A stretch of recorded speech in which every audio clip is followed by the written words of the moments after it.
Unsyndicated presents Shep and Sean, featuring Matt Shepard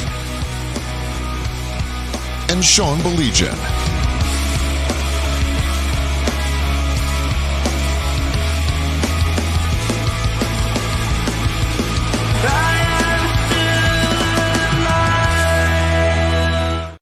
So, hi, he's Shep, I'm Sean. Let me get this out of the way right now. I hate the pleasantries. Okay, great. I hope everything. Do you have a nice weekend? Great. Lions, what more needs to be said? Shep, we are living in special times. Todd and I were talking about it before we started. And I've been saving this for you. It is so much fun watching other teams consistently shoot themselves in the foot, fall on their face, and do the things that we saw our beloved franchise do our entire lifetimes. That is not an overstatement. And the Lions seemingly in control of 98% of what goes on a game. It is fascinating, and I love every second of it. While I'm watching the game last night, I'm thinking of the people who I know love this team as much as I do. You were one of them. All my grade school and high school buddies. I am so happy for fans. Yep. I mean that. I know we can all be fickle. I know we can all jump on and jump off bandwagons, but I'm really, really happy for so many people who have suffered for so much of the bad times, for them to embrace and enjoy this like nothing else. And I mean that sincerely. I don't care how old they are. Maybe some really young people are a little spoiled already by it. But I'm just really happy for some of the old timers who have been through an awful lot with this team. You and I went through 0-16. For us to, and I mean this, for you and I to be able to enjoy this is so rewarding. And the chance to talk about it's great, man. I texted a number of people who are friends of mine still with the Lions. And they're not, not players, not coaches. I just said, I'm really happy for you. You have been a class act with this organization for a long time, and you deserve this. And I think people in Detroit truly deserve that. And I'm not, Sean, I'm not one of those guys who are like, oh, you know what, we've had a bunch of losers, so we deserve to have a winner. No, the way this team has been supported for years, and the way people care about this team, I think it's it's one of the brightest spots of our recent sports lifetime. It really is. And you could make the argument, Sean, it's one of the best regular season teams we have ever witnessed in any sport in this town. 100%. No, I mean, other than the 62 win Red Wings, right. that would be the only thing that I would say, no, that trumps it. But 104 win Tigers. Yeah, let's not forget how that season ended, though, because that season, the 62 win season, was really historic. I mean, it was historic. But when you lose in the conference finals to your bitter rival, what does that mean? Like, people don't wax poetically about it, but if we're talking about regular seasons, I mean, that was something. Shep, it's funny you say that, because I actually texted a couple people that longtime friends of ours. I texted Bill Keenest. I've always liked Bill. I have no problem saying that I like Bill, and I, for all the years that he was with the Lions, that's what I said. I said, man, think about all the conversations we had about how great it would be, and we're kind of living it. And as Tom in London said, let's enjoy the ride. It ain't over yet. That's the best part about it. But, Shep, I remember when we did the thing over the summer talking about DFN, I told you one of my, and I am not a human being that lives with regrets. I'm just not. It's never been my thing. One of my regrets was doing the march for a couple of reasons. Number one, knowing what I know now.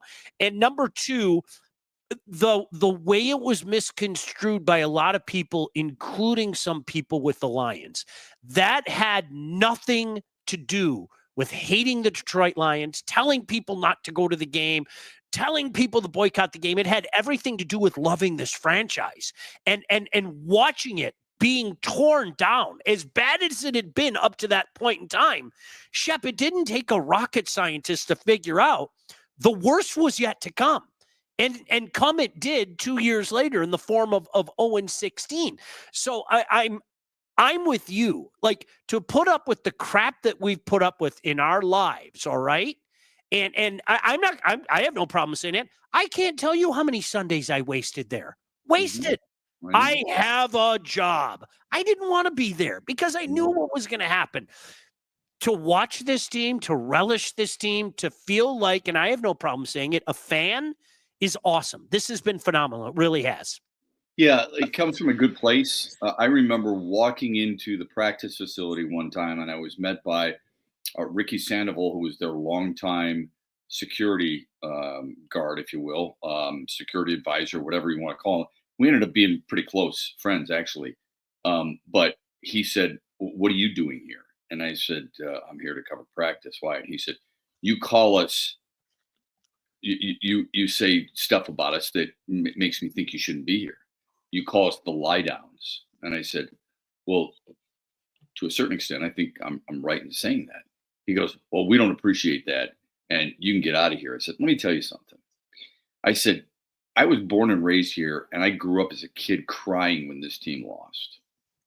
I love this franchise as much as any fan or any person can love an inanimate object, right? That is not a human being, a franchise. That's me with this team and every pro team in this town. And you can never get that out of me." I said, it comes from a place, and we had a long discussion about, when I was a kid and how the players that I watched and the pajamas I wore and all the different things. And now I can look back and I can say, yes, all that pain is worth it to experience the last 2 years with this franchise. Phenomenal. Yeah. Phenomenal. And I'm so happy for your kids, my kids, all the kids out there. I don't care if you're an 82-year-old kid to an 8-year-old kid. I'm happy for all of you, and I hope they bring it home because they are the best team in the National Football League. Gosh, Shep, you and I should compare notes because, by the way, rest his soul, Ricky Sandoval. I've had more conversations with people. I won't mention their names. I bet you can figure out who, just like that, where they, "Hey man, what's your problem with the Lions?" I'm like, "What are you talking about? You don't get it. You don't get it. You don't get." And Dan Miller used to make me tell this story. Well, not make me. I told the Thanksgiving 1980 story on the Fox 2 show every year for like 8 years running. You have the Chicago Bears scoring on the last play of, I almost swore, freaking regulation. Vince Evans, good quarterback there, huh? Vince Evans, boy, wasn't he great? You have Vince Evans scoring a touchdown on the last play of the game, and then they return the opening kickoff for a touchdown. Right. How? Who does that? No, you mean not the overtime kickoff. The overtime kickoff. Yeah. Dave Williams? Was it Dave Williams? And David will, and my grandfather's laughing. I'm sitting at their house on Thanksgiving with tears down my face. And my grandfather, boy, chip off the old block with my dad. "You know what? Let me tell you right now. You don't waste your time with these losers. Don't that's all that." And I'm like, okay, well, little does he know what that did to that 10-year-old is that made me a Lion fan for life. That was it. I was in. There was no debate from that point on. And those are the things when people would say, "Oh man, you're really hard on the Lions." Look, my job is to say I don't think Joey Harrington's good. Right. That's my job. Like, I'm sorry, I would rather sit up there and talk about how great these wins are and holy crap, look at our Tom Brady and things like that. But Shep, we've got a job to do, right? Absolutely. I mean, you've got to. It's okay to have expectations. Okay. I hope people increase their expectations in this town about every franchise, all these teams. Okay. I hope that bar is higher for the Pistons and the Red Wings the rest of the year. I hope it's super high for the Tigers next season because that's a healthy thing. And I always found myself laughing a little bit when I used to talk to athletes and they would say, "Nobody has higher expectations than we do." Okay. Then what's wrong with me talking about those high expectations? I don't think the athletes mind as long as you're fair. I don't think there was ever a time where you and I said, I wouldn't go buy tickets if I were you. That's not our job. I mean, Never. if somebody, if Skydog or if Tom wanted to go and watch the Lions and they weren't playing well and they were already out of the playoffs and they want to sit there and watch it, that's up to them. They want to enjoy a National Football League game. Good for you. I wouldn't do it. That doesn't make it wrong. But our job was to make sure people understood whether this team was going in our opinion, and based off some of the information we received, whether they were going in the right direction or the wrong direction. Thank goodness they're going in the right direction right now. And we're going to talk about that in greater detail. But Shep, I always used to say I'd be the greatest hypocrite in the world if I told you not to go, because I like to go. Yeah, every year there was one Sunday where I said, let me be dad. I'll do some pregame thing, but after the game, kind of just let me take my boy to the game. And every year I went to one game because I wanted to go. I wanted to share that experience with that. I had a great conversation with Neil Rule today, and I want to run this by you in a second. By the way, Skydog said 96 wings. Postseason didn't end well. Yeah, but in the context of what we're saying, I hope you understand, Skydog, we're talking about regular season. It was a phenomenal regular season, but you're absolutely right. That the way that ended. Brian said Vince Evans. How about Bob Avellini? The kick return in OT was a heartbreaker as a team. I'm not joking. I was devastated. Shep, I always used to say for years, and I probably said it to you. We probably talked about it in one of the places that we work. I always used to say there is no way in hell I would miss the Lions in the Super Bowl if they went to the Super Bowl. I don't care if it was in New Orleans. I don't care if it was in LA. I don't care if it was in Tampa. There's no way in hell I would miss that Super Bowl. And you know what? The reality is we are 2 home wins away from putting that to the test. Okay. Right. Yeah. And I got to be honest with you, Shep. I don't want to go to the game. I don't. I want to sit at home with people like you talked about, guys that I grew up with, guys that we remembered the struggle together. We can tell you exactly where we were when Eric Hipple got knocked out. We can tell you exactly where we were when the Bears won that game in overtime. I want to, that's like my moment. That's like a personal moment. Like I as cheesy as that sounds. No, that's cool. I think it's awesome. You want to share that. You'd like to have Jack at home too, right? 100%. Yeah. So that would be the icing on the cake. I would love to go to it just because I've had a chance to cover a lot of big events. This would be arguably the biggest in our city's history. So, yeah, I would like to go to it, but I enjoy watching the game at home. I think my son and I were just talking about this today. He said the standing room only for the divisional playoff game, all right, in 2 weeks, he said is like $700. And he said upper bowl is over $1,000. And I thought, that is nuts. He said, I think I'd go to it. And I said, the divisional game? Conference championship, maybe. So if it's Detroit and Philadelphia, I could almost understand. I couldn't justify spending that much money, but I could almost understand how much money is it going to cost to go to the Super Bowl, in addition to, the fact that you're going to have to pay for a hotel and you're going to have to pay for parking and you're going to have to pay for a flight and all that other stuff. It's going to be absolutely crazy. But who am I to tell people what to do with their money? If you want to go watch this team, they deserve to go watch this team. I hope they come out and they show up in massive numbers. And I'm telling you right now, and you guys can laugh and call me a sissy and all that. God forbid they win the Super Bowl. Honest to God, I think I'd drop to my knees and bury my head on the ground and sob. Like, I'm not being funny. I'm not, honestly. And then I would jump in my car and drive straight to my grandfather's grave and do a dance on it. Right? And like literally just dance and say, I told you they'd win one day. I told you they'd win one day. And because Shep, I mean, really, that's what we grew up with. Let me get some more comments. I know what I call people who only want to see teams when they're winning, front runners. I'd pony up the Super Bowl money, says Nick, 26 years of season tickets, but I'm 1,000% there. Well, I do have a price limit, but man, what an event for days with Lions. My club seats in 21 were $336 a ticket. I'm unfortunately priced out. $336 a ticket. Wow. Mhm. Well, you would I pay love the that. club. You The you you club's would awesome. absolutely pay that for a conference championship game. Yeah. That's a bargain for a crowd. You were talking about the emotion. I remember, covering, actually went to the Pistons championship series against the Lakers in '88 at the Dome with my high school buddies. I remember watching the Wings win the cup at the Joe and standing there with, the clock kind of clicking down, and I was standing right next to a Detroit police officer, because you know where they had us, in the bowels of Joe Mhm. Louis. Mhm. Hey, it's the worst arena of all time for media. It's great for fans. It was worse for media. We had to spend a lot of our time in the bowels of the arena because there's not enough room to hold any of the media in the press box. And I said, I'm taking this in, man. I'm in. We you have to go and you stand in a long line as you get ready to go in and interview everybody after they win the cup.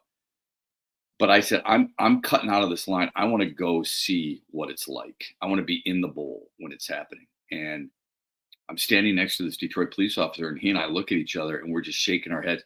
We both started crying Sure. because of we knew what it meant to the organization and to the city, and the emotion that I felt in that arena is something that's really hard to match.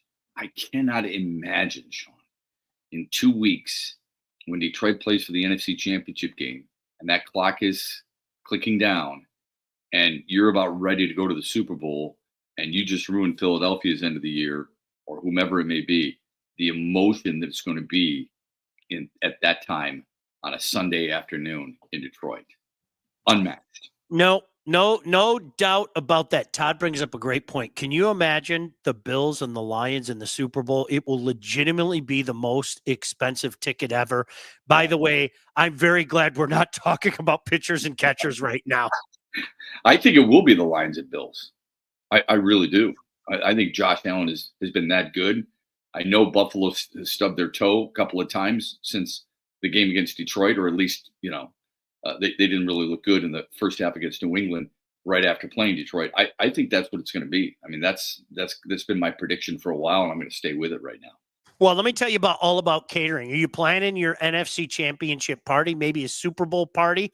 All About Catering LLC can take care of you. They are a full-service caterer, graduations, weddings, bridal showers, corporate events, anything you need catering for, from 25 to 4,000 people. All About Catering will take care of you. For Rick and his staff, customer service and satisfaction is their number one goal. So don't sweat the big event.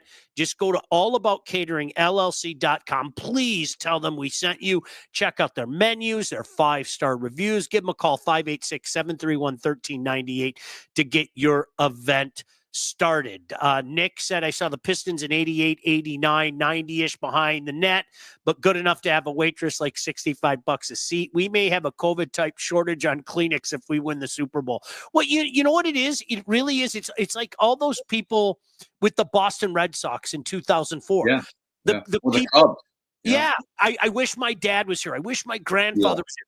We all have our tales. It's like cutting a tree open to see how many rings there are, right? Yeah. For Good. us, it's the amount of butt hurt scar tissue.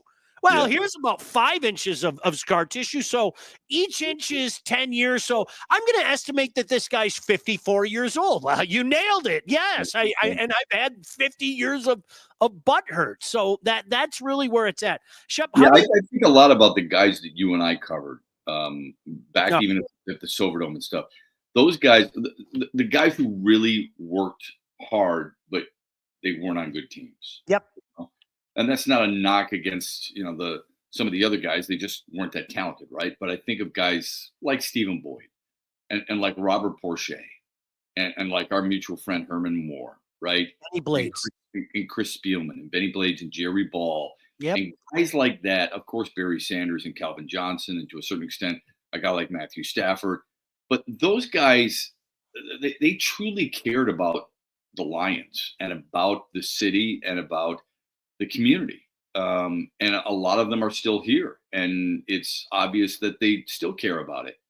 But there's a special feeling for them to be part of an alumni group that is now viewed as a winning franchise. And they have told me stories in the past when they would connect with other NFL alumni and how those alumni would laugh and, not be super complimentary about the organization that these guys were representing.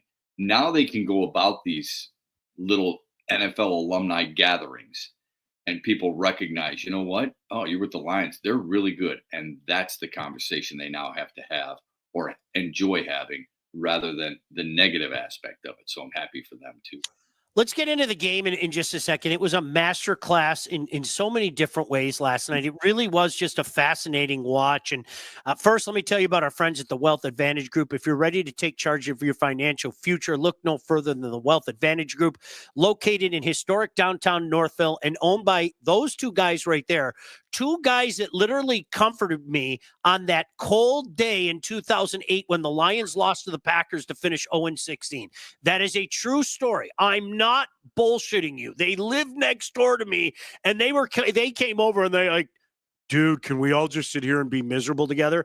And you're never going to believe it. A bottle of whiskey showed up. It was amazing how that happened. But these guys offer personalized experts guidance to help you navigate the complexities of financial planning. Now, whether you're saving for retirement, getting ready to sell your company, or already in retirement, they can help guide you through every step of your financial journey. They work with clients throughout all stages of life and have clients in over 20 different states. Look, the investment world, it is a complex one.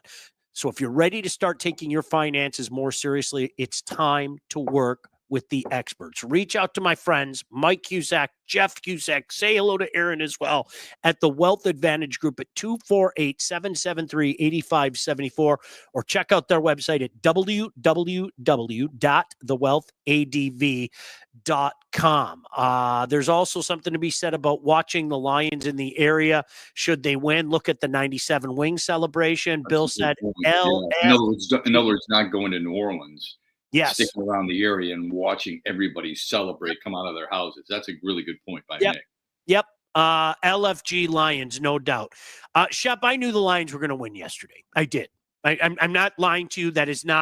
I'm not talking after the fact. I think they're better than the Vikings. I think Sam Darnold had lived a very charmed life.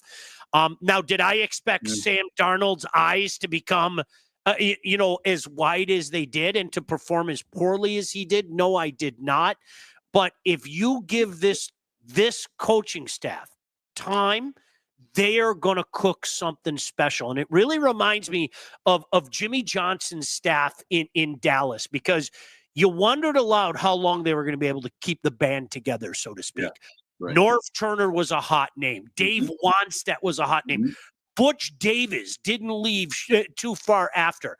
I don't know how much longer this group is going to stay together, but Shep just a masterclass last night. It really was, especially what Aaron Glenn did. Yeah, I don't care how much longer they are together, quite honestly. I think those guys have deserved their promotions. 100%. Ben Johnson and Aaron Glenn. And I think last night, I said this morning, there's a team president that's going to address at some point, or maybe it's the owner, address the media and say the reason. Somebody may ask the question, what is it about Aaron Glenn that made you feel he's the right fit? And they may reference, did you see the final regular season game of the year when the Lions did that to one of the better offenses? I was having this debate with my brother-in-law. Sam Darnold was not good. I don't know how much that bandage on his throwing hand mattered. Detroit did pressure him a lot. It's not like Jared Goff had a super great game either, okay? Jahmyr Gibbs was fantastic. I'm not going to blame it all on Sam Darnold. For example, the one wide open of Justin Jefferson in the end zone, I'm sitting there thinking, he's getting a lot of pressure. Where do quarterbacks throw it when they're under pressure? You throw it there. You're taught to throw it to the pylon. That's where the trash can is always in practice, guys throwing it, okay? And I think Jefferson almost peeled off the route to a certain extent. And then, of course, he gives the, oh, my God, I can't believe it, so it's not his fault. I just thought what Aaron Glenn did, and he played a lot of man coverage, which blows my mind, right? I mean, people blaming Sam Darnold. How come Justin Jefferson couldn't shake Amik Robertson? Somebody want to explain that to me? Yeah. This is one of the best, if not the best, wide receivers in all of football. Even Jamar Chase, I suppose CeeDee Lamb's in that conversation, and he couldn't shake him. I think it's that total team effort. Personally, I think everybody was to blame for Minnesota, and I think a lot of it is how good Detroit's defense was. The return of Alex Anzalone. You talk about a guy who really cares to come back in that situation. He's the exact opposite of Tyreek Hill. Both wear C's on their jersey. One acts like one. The other one acts like a piece of crap. Right? Good call. One guy you want. The other guy, just because he's fast and he's got a cool nickname named Cheetah, that's the one everybody wants because they want his rookie card and everything else. I'll take the guy who shows up, plays through an injury, wears his heart on his sleeve, and doesn't mind having to work his way through an organization that stinks and now is a vital part of why it's so great. That's what I'm looking at. Shep, it was amazing to me in so many, and somebody brought it up, like, I forget where it was, when you knew the game was over. I forget where it was, but somebody said that. I swear to God, I looked at Chris when the game was 17-9, because, the whole, I'm tired, I don't know if I'm going to make it. D-Gate. Right, D-Gate, all that stuff. And I swear to God, when it was 17-9, I go, you can go to bed. What are you talking about? Aren't they like a touchdown? And what do you call it when 2 points, basket or whatever? Yeah, 2-point conversion. This game's over. You're going to have to trust me. I've watched football long enough. That team in purple is shot. Yeah. They're shot. You could see it. You could, and then, when I think some of the funny things, you and I grew up in an era where to this day, somebody could name a team. Somebody in the chat could name a team and just go, who was the starting running back for the New Orleans Saints? And I go, well, it depends. Do you want me to go with the Chuck Muncie era or the George Rogers era? Yeah. We knew all the running backs on the teams. Yeah. And I still laugh because, Shep, not that long ago, people were saying, well, can Jahmyr Gibbs handle the load? I think Jahmyr Gibbs answered that question. I don't even know why it was a question. Even Montgomery got hurt last year and missed a couple of games. Jahmyr Gibbs was just fine. Yeah. I never understood the question. I don't get it. Okay. I mean, I think we have a tendency to over talk topics these days because of the 24-hour sports, right? And news cycles, the same thing. We tend to over talk topics, and we actually have a tendency to overthink them too. Sometimes, and more oftentimes, the better team, A, does win, and B, guys want that. They actually, really good players, they get stronger as it goes. Like I saw some of the pre-games yesterday, and Gerald McCoy was saying, I want to practice during the week because that's what worked for me. I want to play in games, even though they may seem to be quote unquote meaningless. That's what worked for me. I think Jahmyr Gibbs loves the fact that he gets the ball a lot. I think he wants it. Who wouldn't want it, right? Yep. I never understood that narrative. And by the way, somebody said, oh, you're in a black Snuggie. No, I'm in a black sweatshirt. This is a Lions black on black logo. Yeah. Right here on the sleeve, it says Detroit. Yeah. Right? On this side, it's got the N for the NFC. It's hard to see, right? And then on the hood, it's got the Lions logo as well. Damn. So that's not a bad looking sweatshirt. I wore it strictly for you. It's not a Snuggie or whatever you want to call it. I don't do that stuff. I hope people know that by now. You know what, Shep, that you could get something like that for a grandchild in the future. One of those little onesies that the grandkids have. You could roll with something like that. That'd be hype. My wife got me this for Christmas, and she got one of my sons this in beige, which is really sweet too. This one happens to attract dog hair. You can relate, but overall, it's a pretty sharp sweatshirt. I'd have to choose the black over the beige because I have a feeling the beige would turn brown with dip stains. So with the black, at least the dip stains would be hidden in the black. So there is that. How about KOC literally getting out of his comfort zone and trying to go all Dan Campbell because he knew that he had that maniac across the sideline from him. Yeah. Instead of doing what he does, Shep, honest to God, as I was watching that, I'm going, he's reacting coaching. Yes, he is reacting coaching. That was yes, it really was. It was fascinating to see that, wasn't it? It was. I hope you and I probably don't watch many of the talking heads on TV about that. I hope that was brought up because God knows it's always brought up about the Lions and the things that they do wrong, right? But it seems like they're doing a lot of things right. The other thing that I just love, absolutely love, Alex Anzalone said after the game that Dan Campbell and Aaron Glenn, AG called them, are two of the best leaders I've ever been around. And that resonated with me. It resonates with a lot of the players, and you can tell that. Frank Ragnow, before the game, asked about being a Pro Bowler. Yes, it's nice. I'm honored, but that's not the bowl I want, number one. Number two, I want to win. That's the thing that this team, like we always talk about building culture. We heard it when, Mark D'Antonio got to Michigan State, John Beeline got to Michigan. How do you build the culture or change the culture, right? Part of the culture is playing for we instead of me. Yep. Part of the culture is guys who may not be starters, but are still engaged enough to know they may get their shot. And when they do get their shot, they take advantage of it. That's all part of it. And lastly, guys who they're not going to make excuses. These guys go out there. They don't care that, sure, they're missing teammates, but they don't care that others are using it as an excuse. They're not going to use it as an excuse. That's what this team is right now. I think it's the perfect complement of what a football team is supposed to be. And I don't say that because it's Detroit. Other franchises have done it. I just love the fact that we're in the middle of watching Detroit do it right now. Yep, that's it. Make dip stains great again. Boy, if that indicates greatness, I'm a great one. You may as well call me Gretzky. Nick said, Sean, you said it before. Campbell is forced football to deal with fourth downs thanks to Campbell. Hey, Dan Campbell's changed the game of football. Without a doubt, at every level. Every level. Not at the NFL, not at the collegiate level. You see high school kids do it all the time. Or high school kids is doing it. He has changed the mindset. I truly believe that. No, Shep, I'm so glad you and I have both called high school games, did it for FanDuel. Yeah. All year long, I watch teams make decisions that there is no way in Hades they would have done 2 years ago until Dan Campbell made it in vogue. Seriously. Hey, let me tell you about Legacy. Did you know that thousands of Metro Detroiters have already called Legacy Partners to get help with their home and auto insurance? Our friends at Legacy Partners are one of Southeast Michigan's top independent insurance agents. They provide a full-service, one-stop solution for all of your insurance needs, personal and business, large and small. Legacy has helped our listeners by fixing mistakes other agents have made, asking the right question to get the right coverage put in place to properly protect you, and yes, help save you some money. They did it for me. They did it for my family. They'll do it for you as well. Chances are, if you haven't checked your policies in the last year, you're probably paying too much and you could be underinsured. What are you waiting for? These guys are great guys.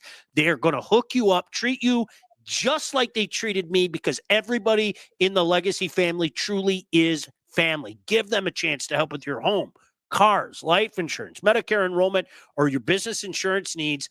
Call them today at 586-209-4106 or visit legacypartnersins.com to get started with your new quotes. Nick, truer words have never been spoken. I love this entire organization, even Dan and Holly's coffee run with their dogs. This is just a likable group. They really are. They're a likable group, and they're not out there writing checks. The most you're going to get is Terrion Arnold saying what he did before this game and then backing it up and then going out there and backing it up. But, Shep, you're not hearing people say, we are going to roll through the NFC. We own the NFC. We're winning the Super Bowl. They keep talking about the vision and the mission ahead. This is a very, very likable group of guys. I wish the things that need to be maybe emphasized a little bit more. We think the NFC North is the best division in football, and many people would concur that, right? Tell me what's a better division. Maybe the AFC North, but Pittsburgh hasn't been playing well. Cleveland's absolutely terrible. Cincinnati didn't make the playoffs. They lost to frickin' New England at the beginning of the year. Wish they had that one back. If that's true, Detroit went unbeaten in the division, number one. 8-0 on the road, right? They're the sixth team in the history of the National Football League, sixth team to ever score 70 touchdowns in a game, or in a season, I should say.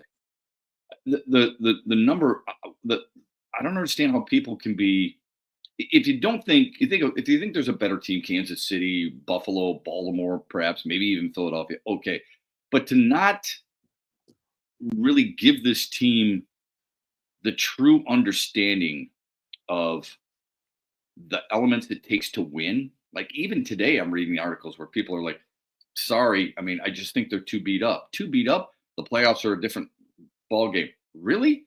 They played Minnesota twice and beat them. They're in the playoffs. They played the Rams and they beat them. They're in the playoffs. What do you mean? What are you talking about? It's different. They were there a year ago. They know what it's like. I don't get why these people feel like I've got to find a way to bring this team to its knees because I just don't believe they can get it done. The excuses are not there. They've answered every possible question, Sean. It's real. Hey, old friend Louie. How about that? Louie, shout out. Louie was an intern for us at the Fan back in the day, then at Fox 2. Then I know he worked for Channel 4 for a while. Love hearing you guys. It's amazing right now. Lions are the only team in the league operating under the mindset that they have 4 plays to make a first down, while the rest of the league only gets 3 plays. It alters third down play calling so much when you know you have another down to pick up the first. Louis, how many times have we seen Dan Campbell do that on a 3rd and 5? What are you doing with that inside handoff to Montgomery? What are you doing with that inside handoff to Gibbs? Oh, yeah. Pick up the 3-4 yards to make it a 4th and 2. I mean, how many times have we seen that? And Shep, now our brains are trained for it. We're trained for it now, but it's amazing. Shep, you talked about this being the best division, and I'm not going to argue with that, but can I ask you something? And I mean this, I respect your opinion on things like this. The Jordan Love hype train, can you help me out? Because the more I watch this kid, the more I watch him, he had a magical 4-5 games last year where I was like, holy shit, they did it again. Yeah. They did it again. This is the next part. This is the next. Yeah. Shep, he isn't good. Like, I'm sorry there. I wouldn't go that far. I wouldn't say he isn't good. I really don't think he's good. I don't think he's a top 10 quarterback. No. And this goes to show, you and I had this conversation last week about the college quarterbacks coming out and how the Giants need to get one right and all this other stuff. It's hard to play the position. And I don't think there just aren't that many great quarterbacks, period. National Football League, college, whatever. There just aren't. And he's part of those guys who I think are in the second tier. That's all. Yeah. Not that there's anything wrong with that. And he may turn out to be much better than he is right now. I'm talking about right now. Okay. We feel like in this business, we always got to project what a guy's going to be, or we got to compare somebody to somebody who's great. Right. And sometimes you don't necessarily have to do that. It's okay to say, we've got to wait and see. I think he's okay, but I don't think he's great. I mean, how many quarterbacks, think about this, anybody at home, do this little drill on your own. Tell me which quarterbacks you would really feel like you have to have in a must-win game situation. And then tell me how many you come up with.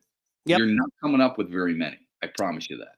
Yeah, I was terrified of him. I was one of those guys saying, man, did you watch him down the stretch last year? And in that Dallas game, I have seen him numerous times this year, okay, including yesterday against that awful Bears team. To say that he leaves something to be desired would be an understatement. I mean, really, it's just, I don't know. Is it regression? Is it sophomore slump playing wise? Bill Van Ginkel almost flipped the script with that near pick 6. How good was that guy, Shep? He's really good. Garbage. I love the way that guy plays. Yeah. Bill asks MVP, Allen or Lamar? Allen. Yeah, you and I have talked about this before. I think what happens with defending MVPs is they are not measured against just everybody they're up against during the season, but they're measured against what they've done before. Yep.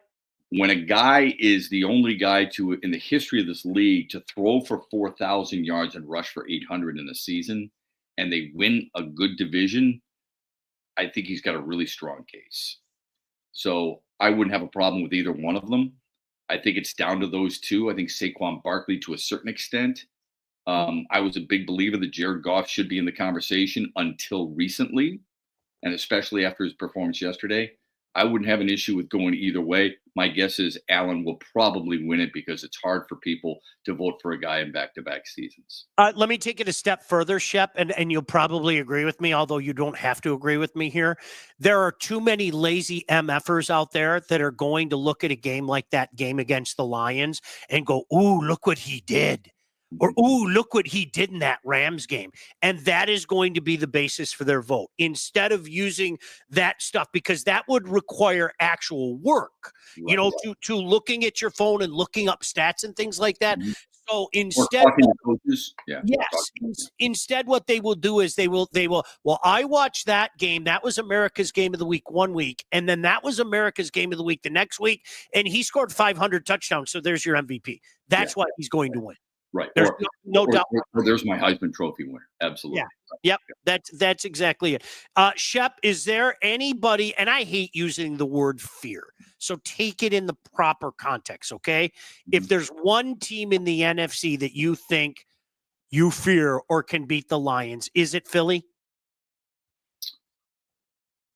Before the game last night, I would have said Minnesota, even if Detroit beat them like they did, because I think Minnesota's pretty damn good. Philly's probably the obvious answer, I think, because obviously they have the best running back in the league, although some would say Jahmyr Gibbs. They've got deadly threats at tight end and wide receiver, and they've got a really good offensive line, just like Detroit. I think the Lions would be able to move the ball on them. I think if the Lions can shut down Minnesota's weapons, and I think Minnesota's weapons are really good, they can shut down Cleveland's weapons, Chicago's weapons. Chicago's weapons are really good. I think they could do it to Philly. I worry slightly, Sean, about seeing a team from your own division 3 times in a season, even though the numbers would tell you you would win that game more oftentimes than not. But they know each other so damn well. I wonder how many more surprises that you could possibly give them. I'll say the Vikings to be different. Okay, fantastic. By the way, before we get out of here, when it's time to get yourself a new house, whether you're buying, selling, or both, you need to contact the right agent. Who do we recommend? There she is. Do you like that dramatic pause for effect? Lindsay Broadwell. It's a Globe, it's a Golden Globe Award. Your house is probably the biggest investment you'll ever make, and that's why you need a pro. Lindsay grew up on the mean streets of Northville and has expanded her team all over Southeast Michigan. She's an expert in all facets of the business. And when it's time to move, our friend Lindsay and her team will make sure you get the most out of your house and everything goes smoothly when you're finding your new home. Buyer, seller, first-time buyer, doesn't matter. Make sure you contact Lindsay at BroadwellHomes.com. She'll help you with everything from start to close. Licensed realtor at Real Broker LLC. Start your search today at BroadwellHomes.com. All right, Shep, anything else that we need to chat about before we get out of here? Well, somebody had mentioned Dan Campbell's got to get Coach of the Year. How could he not get it? Undefeated on the road, 15 wins. All those things, good points by Nick. I guess my question would be, who do you think else is in the conversation? Kevin O'Connell has to be in the conversation. Has to be. Yeah. Because they go NFC and AFC, right? Mm-hmm. It's Kevin O'Connell, Dan Campbell, and I'll say Dan Quinn. With Washington. I think a lot of this depends on expectations. Going into the year, Minnesota was predicted to finish last in the division. What Kevin O'Connell done has been unbelievable. AFC, my pick would be, Andy Reid. I know that sounds strange, but look at all the crap he's had to deal with injuries. Proverbial bullseye in his back for the last 2 years, and yet somehow, some way, they get the 1 seed. Jim Harbaugh's got to be in that conversation, and I would guess Sean Payton. Those would be my final 3 in each of the conferences. I would legitimately say Jim Harbaugh. I would, and I understand exactly what you're saying, and I wouldn't complain too much about Andy Reid because it's almost as if it's almost like Scotty Bowman, right? Well, who's going to vote for Scotty Bowman as Coach of the Year? Who's going to do that? You could vote him Coach of the Year every damn year if you wanted. Legitimately, you could do that. But it's almost like because you're Andy Reid and you've had all this success, well, I can't really vote for you for Coach of the Year. And I don't think that's necessarily right. By the way, Tom said, great win by U.S. at the World Junior Tournament last night. That saucer pass to end it, Shep. I'm sure you saw. Unbelievable. I had a friend, stop me if I've told you this. I've had a couple of friends of mine tell me that they're Canadians. They're like, you damn Americans, you're so good at everything. And Team USA, that's back-to-back gold for them. in the World Juniors. I mean, that shakes a nation up in Canada. Absolutely. Team USA is, I mean, they're the bomb. These kids get after it. They're fun to watch. It's awesome. Good for them. It starts with development. Everybody laughed at them when they started that crazy thing called the We talked about NTDP. that. Yeah. It's amazing. It's fantastic. It So, works. Yeah. all right, Shep, let's catch All up right, on Thursday. Always a pleasure. Todd, thank you as well. God bless you Todd. all. We'll talk to you soon. Bye-bye. Shep and Sean, featuring Matt Shepard and Sean Baligian. Executive produced by Sean Baligian and Todd Losey. Theme song, incidental music, and related sound effects are from Still Alive by Anti-Ghost.